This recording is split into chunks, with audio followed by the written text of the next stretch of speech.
할렐루야. 10월 4일 금요일 새벽 기도를 시작하겠습니다. 사도신경으로 우리의 신앙을 고백합니다. 나는 전능하신 아버지 하나님 천지의 창조주를 믿습니다.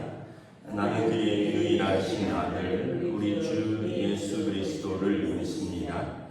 그는 성령으로 잉태되어 동정녀 마리아에게서 나시고 본디오 빌라도에게 고난을 받아 십자가에 못 박혀 죽으시고 장사된 지 사흘 만에 죽은 자 가운데서 다시 살아나셨으며 하늘에 오르시어 전능하신 아버지 하나님 우편에 앉아 계시다가 거기로부터 살아있는 자와 죽은 자를 심판하러 오십니다.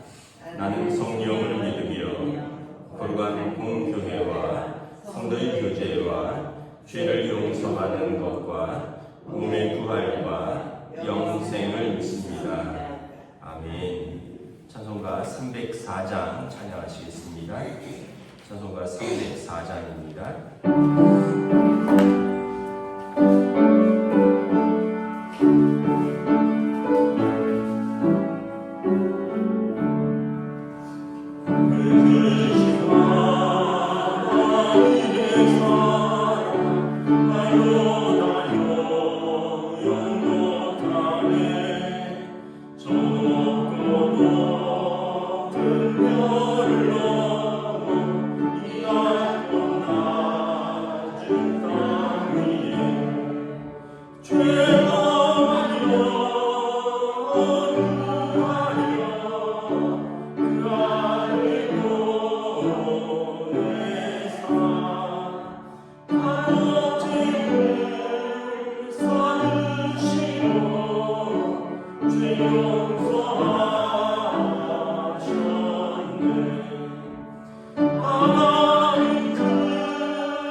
오늘 우리 주신 하나님의 말씀은 구약성경 호세아서 3장 1절부터 5절까지 말씀입니다. 구약성경 호세아서 3장 1절에서 5절까지 말씀입니다. 다 찾으신 줄 알고 저와 여러분들이 한 절씩 교독하도록 하겠습니다. 끝으로 나의 형제들아 주 안에서 여호와께서 내게 이르시되 이스라엘 자손이 다른 신을 섬기고 건포도 과자를 즐길지라도 여호와가 그들을 사랑하나니 너는 또 가서 타인의 사랑을 받아 음녀가 된 그 여자를 사랑하라 하시기로 내가 그 15개와 우리 한 후배를 받으러 나를 위하여 그를 사고 그에게 이르기를 너는 많은 날 동안 나와 함께 지내고 음행하지 말며 다른 남자를 따르지 말라 나도 내게 그리하리라 하였노라. 이스라엘 자손들이 많은 날 동안 왕도 없고 지도자도 없고 제사도 없고 주상도 없고 에봇도 없고 드라빔도 없이 지내다가 함께 있습니다. 그 후에 이스라엘 자손이 돌아와서 그들의 하나님 여호와와 그들의 왕 다윗을 찾고 마지막 날에는 여호와를 경외하며 여호와와 그의 인적으로 나아가리라. 아멘. 할렐루야. 네, 오늘도 또 새날을 주셨습니다. 하나님께서 은혜와 평강으로 함께 해주시기를 축복합니다. 호세아서는 북이스라엘의 배교와 그래서 우상숭배 영적 간음에 대해서 호세아 선지자가 책망하고 하나님께 돌아오라 그러면서 하나님의 사랑을 신랑으로 그리고 이스라엘 백성을 이제 신부로 비유하는 내용입니다. 이제 1절에 보면 이스라엘 자손이 다른 신을 섬기고 건포도 과자를 즐긴다는 거예요. 이제 바알 신전에 드려지는 여러 제사 음식 중에 이렇게 포도를 말려서 드리는 것이 있었다고 합니다. 이스라엘 백성, 이스라엘은 포도가 가나안 땅에는 이제 포도가 단데 날이 더우니까 아주 당도가 높더라고요. 저도 이제 가서 오렌지랑 포도 이런 걸 먹어봤는데 굉장히 단데 이제 그거를 이제 말려서 제사상에 올리는 거죠. 그러니까 이스라엘이 바알과 아세라의 제사에 참여했다는 것입니다. 그리고 그것의 음식을 먹고 즐겼다는 거죠. 그러면 이제 하나님께서 버려야 마땅한데 오늘 1절에 보면 여호와가 그럴지라도 그들을 사랑한다, 포기하지 않는다는 거예요. 그래서 호세아에게 너는 가서 타인을 사랑하다가 음녀가 된 그 여인을 사랑하라, 고매를 데려오라 라고 말을 하죠. 그래서 2절에 보면 이제 자꾸 집을 나가서 여인이 방황하다가 이제 팔린 거예요. 2절에. 그래서 그 여인을 데려오는데 몸값을 줘야 되는데 은 15개와 보리 한 호멜 반으로 나를 위하여 그를 사고 그리고 이제 그녀를 데려오는 겁니다. 참 비참한 거죠. 이게 만약에 현실이라면 마치 그 부인이나 또는 딸이 납치가 돼서 어디 가서 납치된 상태를 가족들이 몸값을 데리고 주고 다시 사오는 것입니다. 이게 이제 속량이라는 것입니다. 속량, 그 종되었던 자를 몸값을 지불하고 자유케 하는 것, 이것이 속량이라는 뜻입니다. 예수님께서 우리가 죄를 짓고 우리가 어둠과 사단의 종이 되었는데 예수님께서 십자가에서 우리의 몸값을 지불하시고 그리고 우리를 속량하신 것이죠. 그래서 우리가 이제 죄와 사망의 권세에서 자유케 된 것을 비유하는 것입니다. 그리고 그를 데려오면서 3절에 많은 날 동안 나와 함께 지내고 그에게 타이르는 거죠. 음행하지 말고 다른 남자를 따르지 말라. 나도 내게 그러하리라. 언약을 확인하는 거예요. 이스라엘은 비록 폐역하고 그다음에 이제 배반했지만 하나님은 여전히 사랑해서 그를 데려오고 몸값을 지불하고 나와 함께 있으면서 그를 타야 된다는 거죠. 이제는 그렇게 하지 말라. 나도 너를 사랑하고 너와 함께 하겠노라 라고 말씀을 하시는 것입니다. 사랑은 이제 그런 표현이 있습니다. 고린도전서에 오래 참는 거다. 고린도전서 13장에 사랑은 오래 참고로 시작을 하죠. 그리고 맨 마지막을 보면 견디느니라 이렇게 되어 있습니다. 사랑은 참고 견디는 것입니다. 또 사랑은 그런 표현이 있습니다. 이제 영어에 보면 love is long suffering, 오랜 고통을 이제 이렇게 참는 거예요. 그러니까 사랑이 뭐 낭만적이고 굉장히 좋은 부분도 있지만 사실은 더 값지고 또 고귀한 사랑은 그 사랑하기 때문에 오래 참는 법을 또 그 기나긴 고통을 감내하는 것입니다. 그래서 사랑하면 이제 그 사람 수준까지 내려가는 거예요. 진짜 사랑은 내 수준에 못 미치냐 너는 올라와라. 못 미치면 나는 너를 버리겠다 이게 아니라 못 올라오면 내가 내려가서 그 사람 수준에 맞춰주는 거죠. 이 세상은 되게 조건들을 많이 따집니다. 결혼하려 그러면 직업이 뭐니? 직장은 어디야? 월급은 얼마나 받아? 부모님은 뭐 하셔? 뭐 이거 많이 따져. 그래갖고 우리 집이랑 뭐 많이 밀리네. 뭐 이런 식으로 이제 자꾸 따지는데 이제 진짜 사랑하면 그럴지라도 이제 뭐 이런 거죠. 제가 아는 어떤 분은 젊었을 때 남편이 장애가 있었어요. 온 식구들이 다 반대를 했죠. 근데 이제 그 청년하고 결혼을 했어요. 여러분 어떤 면에서 보면 이제 진짜 진정한 사랑은 그 사람의 장애까지 그 일부분이 되어주는 것입니다. 그래서 제가 들었어요. 왜 이제 그런 아주 심한 소아마비였는데 아주 다리를 한쪽을 심하게 절었는데 왜 그렇게 그 사람을 굳이 선택을 했느냐 했더니 그런 표현을 쓰더라고요. 사랑하고 좋아하는 것도 있는데 그분이 자기를 의지하는데 내가 그 사람의 다리가 되어주고 싶었다. 그래서 참 그런 말들이 감동이 되더라고요.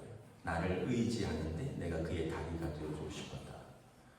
여러분 사랑은 이렇게 그 사람의 자리까지 내려가는 거죠. 예수님께서 그러셨죠.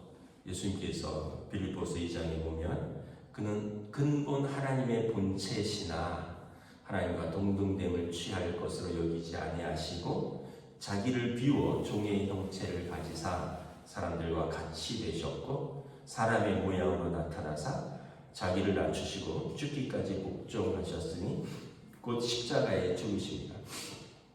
예수님이 굳이 땅으로까지 오실 필요가 없었어요. 그리고 하나님의 아들이신데 그런 능력이 있으시잖아요. 내가 너를 구원하노라. 하늘에서 충분히 말씀하셔도 되는데 하늘 보좌를 버리시고 사람의 모양으로 낮아지셨고 사람처럼 되신 거죠. 그리고 우리를 위해서 친히 십자가에 죽으셨다는 거예요. 우리를 사랑하셔서. 그래서 예수님의 사랑을 우리가 너무 피상적으로 아는데 정말 이걸 깊이 묵상하면 정말 우리를 사랑하셔 다 버리셨구나 이걸 깨닫는 거예요. 마치 그런 거에 비유하면 좀 그럴런지는 모르겠는데 여러분들이 뭐 반려견이나 반려묘를 키우는데 걔나 고양이를 사랑해요. 그런데 너무 사랑해서 그 입장이 돼보는 거죠. 그러시는 건 아닌데 정말 사랑하니까 이제 얘의 눈높이는 어떤 건가 뭐 한 비유입니다. 그래서 개나 고양이는 눈높이가 사람 무릎 아래잖아요. 우리는 항상 서서 다니니까 위에서 보는데 도대체 얘의 눈높이는 어딘가. 그래서 무릎으로 기어 다니면서 그 강아지나 개랑 대화하고, 그리고 얘 먹는 거는 도대체 어떤 맛인가. 죄송합니다만 개 육포도 한번 씹어보고 개 껌도 씹어보고, 만약에 그렇다면 그래서 얘한테 제일 맛있는 거, 얘한테 제일 편안한 거, 얘 눈높이에서 다 해주겠다면 그럼 정말 사랑하는 거죠. 근데 우리는 이제 그렇진 않잖아요. 우리 입장에서 사랑하는 거죠.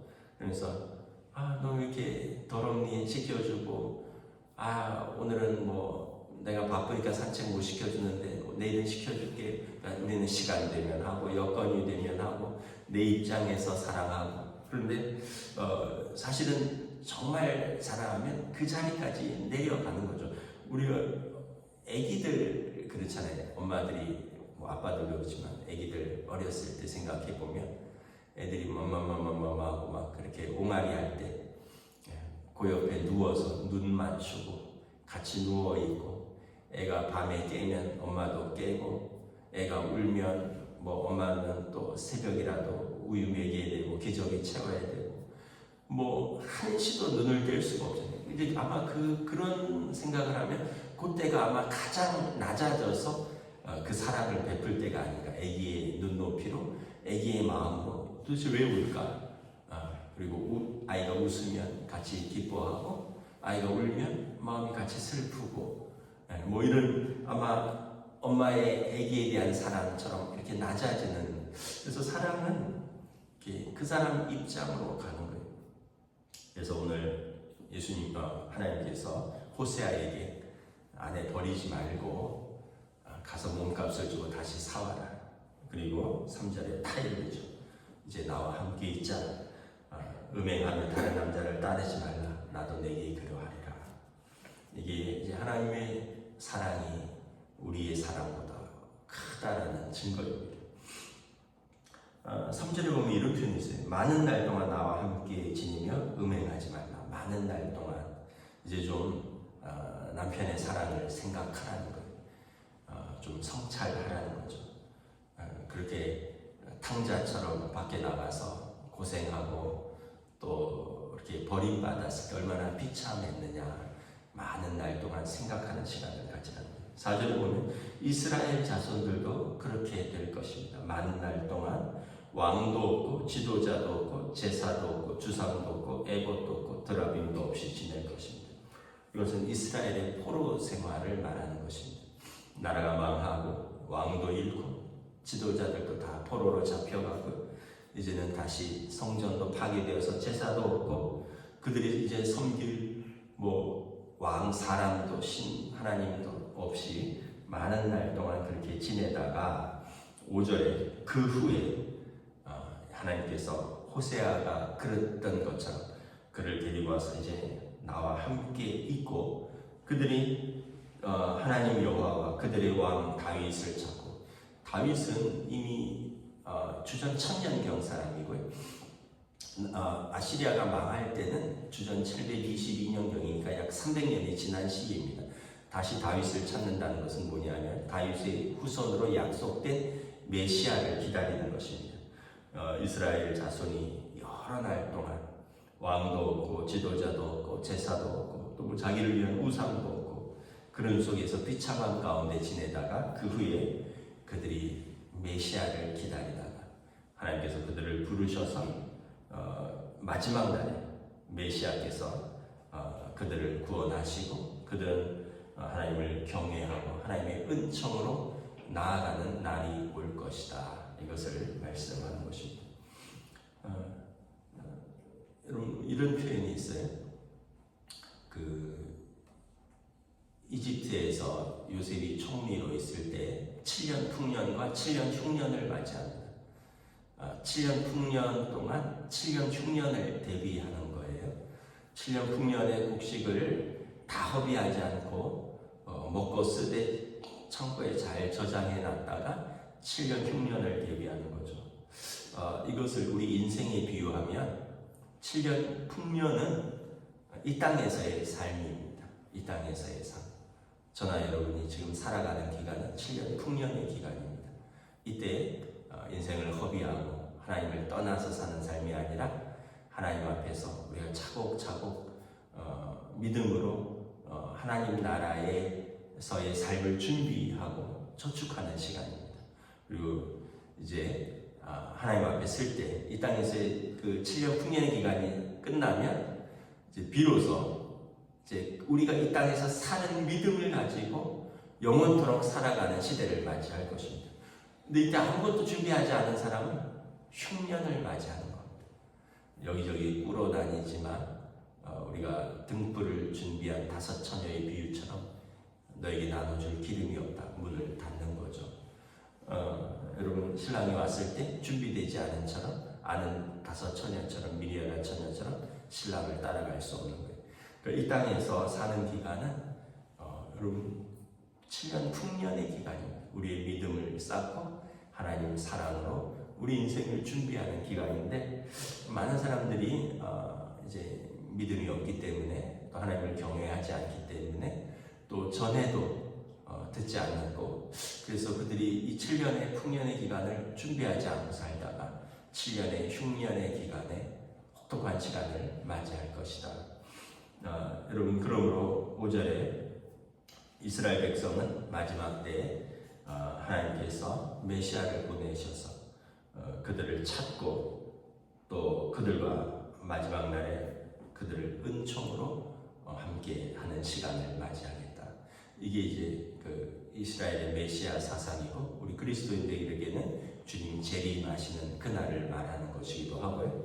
또한 우리 개인적으로 하나님 앞에 섰을 때 하나님 나라에서 우리가 하나님을 경외했던 그 삶으로 우리가 하나님 나라에서 영원토록 하나님의 은혜 가운데 사는 것을 말하는 것입니다. 말씀을 마치겠습니다. 하나님은 자기 백성을 먼저 포기하시는 일이 결코 없다라는 것을 또 다시 한번 생각하고 이 일을 위해서 예수님이 십자가에서 피를 흘리시고 우리를 속량하셨고 그리고 우리의 마지막은 하나님 나라에서 그 아버지와 함께 영원토록 그 은혜와 사랑을 누리면서 사는 삶.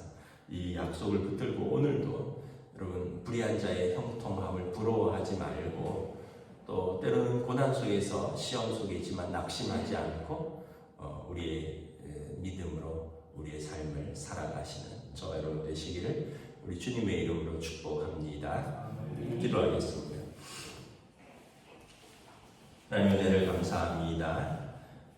마치 부정한 아내처럼 이스라엘은 끊임없이 하나님을 배반하였고 바알과 아세라 신들을 섬기고 그 신전에서 건포도를 먹고 즐기며 결국은 죄와 사망의 권세 아래 누리게 되었지만 하나님께서 몸값을 주고 그 아내를 사오는 대가를 치르는 것처럼 이스라엘을 위하여 하나님께서 메시아를 보내시겠다라고 말씀을 하십니다.